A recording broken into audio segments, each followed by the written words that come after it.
anda majikan kena tambah 1 hari lagi cuti tambahan wajib berbayar kepada pekerja.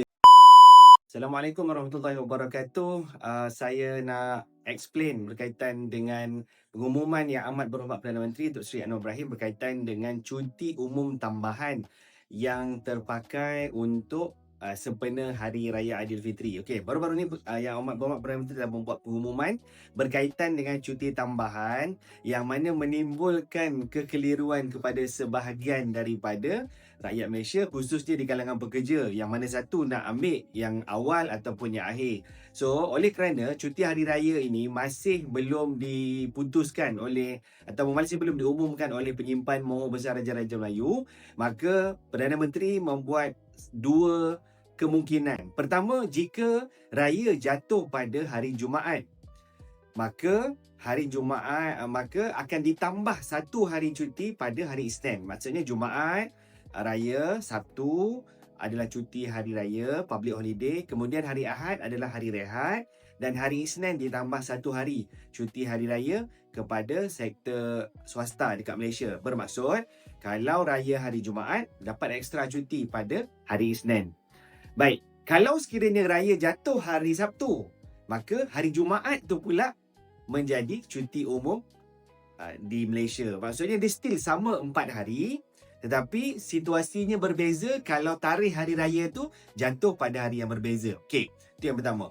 Yang kedua, nak kena faham, macam mana pula kalau sekiranya cuti tersebut sama ada wajib ambil ataupun tidak? Jawapannya, di bawah Akta Hari Kelepasan Am, pengumuman yang dibuat oleh Perdana Menteri ataupun Ketua Setiausaha Negara itu dianggap sebagai satu cuti rasmi tambahan. Maksudnya anda majikan kena tambah 1 hari lagi cuti tambahan wajib berbayar kepada pekerja disebabkan pengumuman oleh Yang Amat Perdana Menteri ini. Dan situasi yang sama juga terpakai, macam mana nak anggap cuti itu sebagai hari apa, macam mana kalau hari rehat. Dia simple je. Mengikut Perdana Menteri, kalau Sabtu, Jumaat tu cuti umum. So Jumaat tu dikira cuti umum. Rate adalah public holiday kalau bekerja. Kemudian hari Sabtu adalah hari raya, Ahad adalah hari raya, itu juga rate yang public holiday. Dan kalau sekiranya hari Isnin itu adalah cuti yang diberi oleh majikan, dia pun jadi cuti berbayar. Jadi jangan risau tuan-tuan, anda pertama kena tentukan yang mana satu hari rehat. Yang pertama, kalau hari rehat tu hari Ahad, nampaklah cuti. Tapi kalau hari rehat tu selain daripada hari Ahad, so lainlah cutinya. Dan yang kedua kena faham adalah penentuan cuti ni adalah hak milik majikan ataupun pengurusan syarikat yang berhak menentukan. So gunakan sebaiknya. Kita percaya ada hikmah yang diberikan oleh kerajaan untuk tambahan cuti ni bagi kita sama-sama merayakan dan meraihkan Aidilfitri bersama yang tercinta. So di kesempatan ini saya menyeru kepada semua, semoga berhati-hati balik kampung, pulang beraya.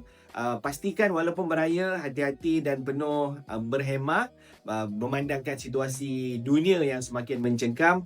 Kami sekarang berada di bumi Aceh, Indonesia, untuk memberi sumbangan di akhir Ramadan ini kepada warga-warga yang terdampak, yang terkesan daripada banjir besar yang berlaku pada November 2025 yang lepas. Kalau anda ingin memberikan sumbangan, sila pergi ke halaman Insan Johor dan di situ ada maklumat berkaitan dengan cara untuk anda menyumbang. Sekali lagi, terima kasih kepada semua. Harap penjelasan ini dapat memberikan pencerahan kepada anda. Selamat Hari Raya Aidilfitri. Maaf zahir dan batin. Assalamualaikum warahmatullahi wabarakatuh.